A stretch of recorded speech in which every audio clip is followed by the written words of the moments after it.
some crimes don't explode across headlines. They don't get documentaries or even viral threads. They just happen quietly, and that silence becomes part of the crime. Tonight, we're talking about Chloe Williams. This is one of those cases where the lack of noise is the loudest thing about it. When investigators publicly ask for even the smallest tip, it usually means someone knows something. But how often do you guys think a good tip actually comes in? I mean, there's got to be a lot of manpower behind sorting through, like, the tips that are garbage and something that would actually lead to something. Yeah, because I feel like some people are just for the attention of it, like, oh, I saw this person, and then give a tip, and then it just lead nowhere. I feel like that kind of throws people off the scent and kind of makes it a little bit harder. That, and I feel like, any time that they put something out there for like a reward, you're going to have a higher number of those kinds of people just hoping that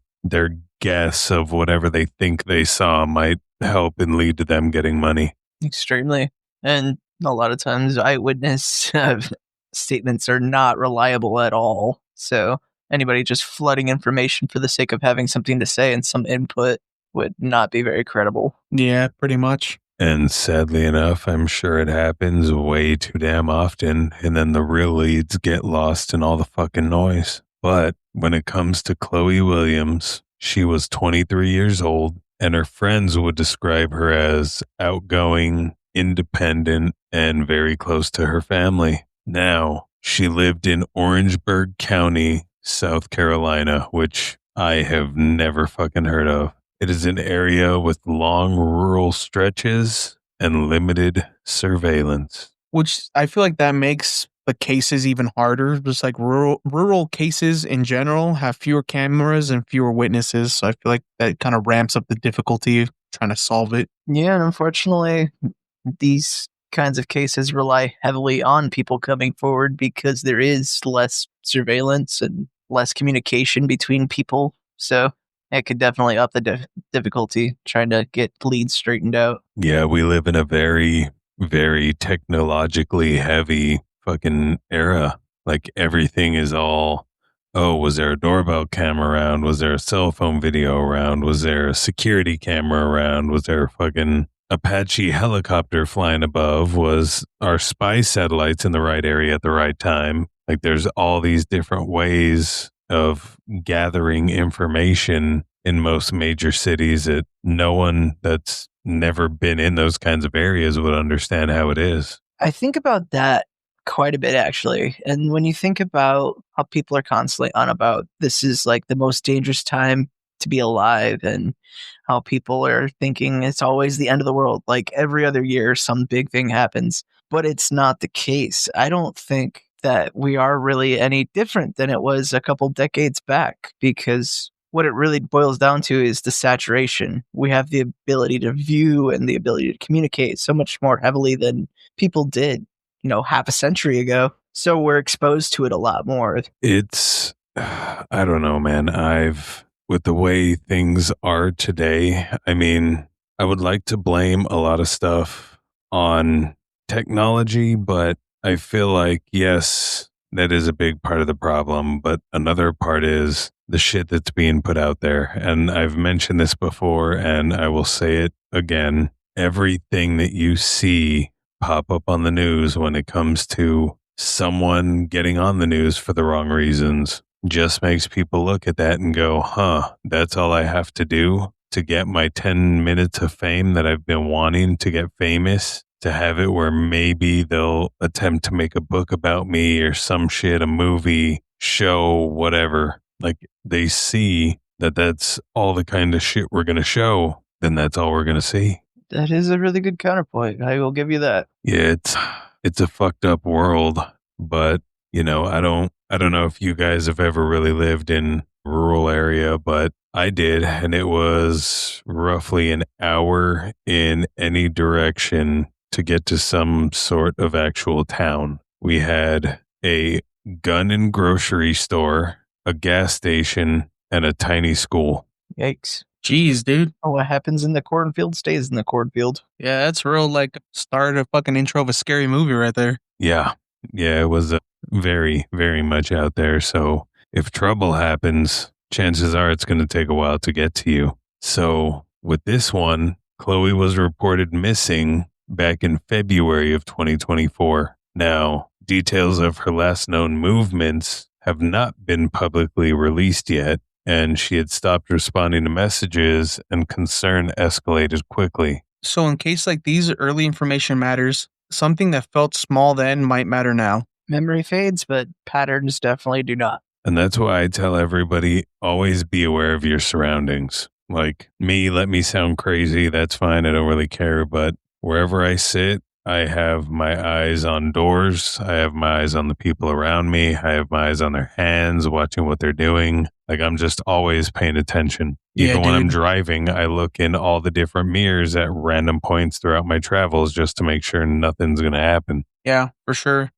Some people are like, it's paranoia. I'm like, no, it's just being aware. Like, whenever I go anywhere, I'd make sure at least one person knows where I'm going. I was like, hey, I'm going this place. Then I'm going here and here. I was like, everybody's like, why did you do that? And I was like, it's not being paranoid. It's just being prepared. Yeah, the body language tells a whole story. So, like you're saying, watching people's hands, seeing what they're doing, just paying attention to your surroundings, it can mean everything. In this day and age, man, you got to be careful. People, it's not like back in the day where, oh, you had a fucking problem? Okay, you boxed it out and then you were done. That was it. It was done, handled over, move on with your lives. Now it's, oh, you called me a bitch? Well, I got to shoot you now to, show these people that I need respect. Yeah, don't play with me. I'll shoot you through your windshield. I don't know, man. That's the thing. People have always been crazy, but I feel like now, day and age, everybody feels like they're justified to take somebody else's life, like as their first step. Like you said, back in the day, everybody's like, all right, well, let's throw hands. If I lose, I lose. If I win, I win. And it was like, shake it off and go our own ways. But now everybody's quick to pull a gun. I don't think anybody even knows how to fucking fight anymore. Maybe. It's a lost art.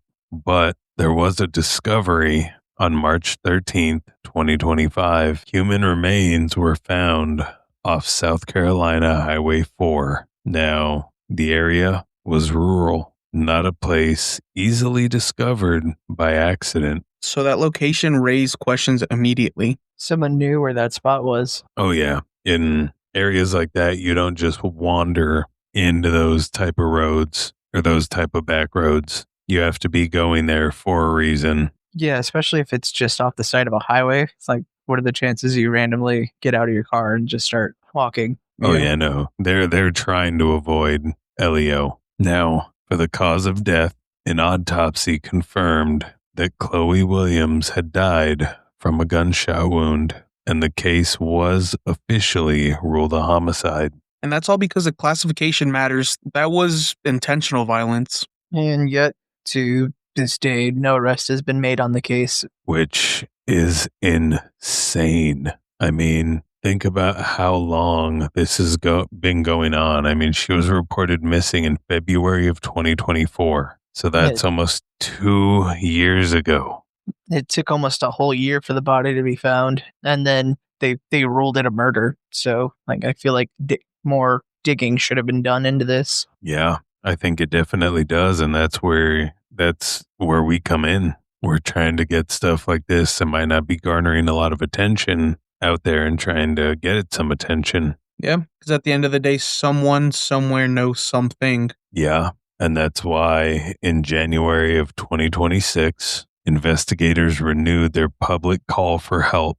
They asked for tips, even ones that may seem small, insignificant, or just blatantly unimportant. Any tip can help. Yeah, and they usually do that because they believe that the case is solvable. There's answers out there. But it's only solvable if someone speaks up. Because again, this is one of those rural crimes where there's not a lot of evidence that can back it up besides people speaking up. Now, I have a question for you two, and I would like to know for each of you what you think would be the reason, or what would make you not speak up if you had information. Like, what's something that would possibly dissuade you? Second guessing myself. Like, hey, maybe I didn't see what I thought I saw, or maybe I got the information wrong, or so much time has passed that maybe I'm recalling the information wrong.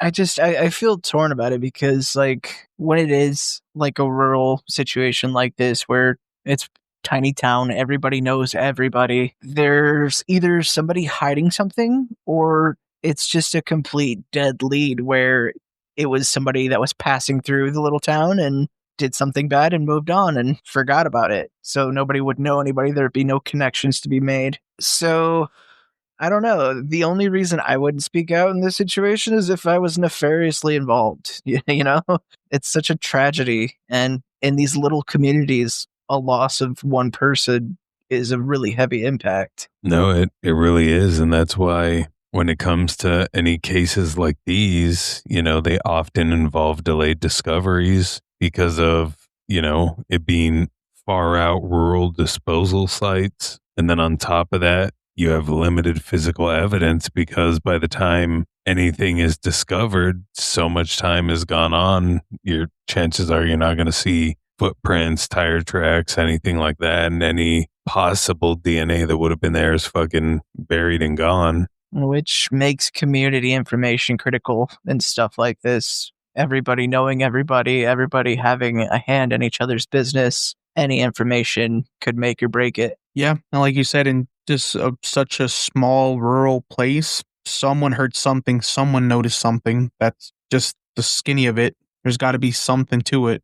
Yeah, in towns like that, even the smallest thing become public knowledge. I mean, you could be trying to keep your secret the best that you can, and it still somehow gets out in those areas. I don't know if it's some sort of fucking voodoo or what, but it's always a thing. Now, if any of you out there are asking, is there any way I can help? Well, yes, there actually is. If you lived in or traveled through Orangeburg County in early 2024, your information matters. And remember, tips can be anonymous. With the local law enforcement opening this back up to more public tips, you can reach out to the Orangeburg County Communication Center at 803-534-3550. And remember, silence protects the perpetrators. Speaking up protects victims. Chloe Williams deserves answers, and her family deserves the truth.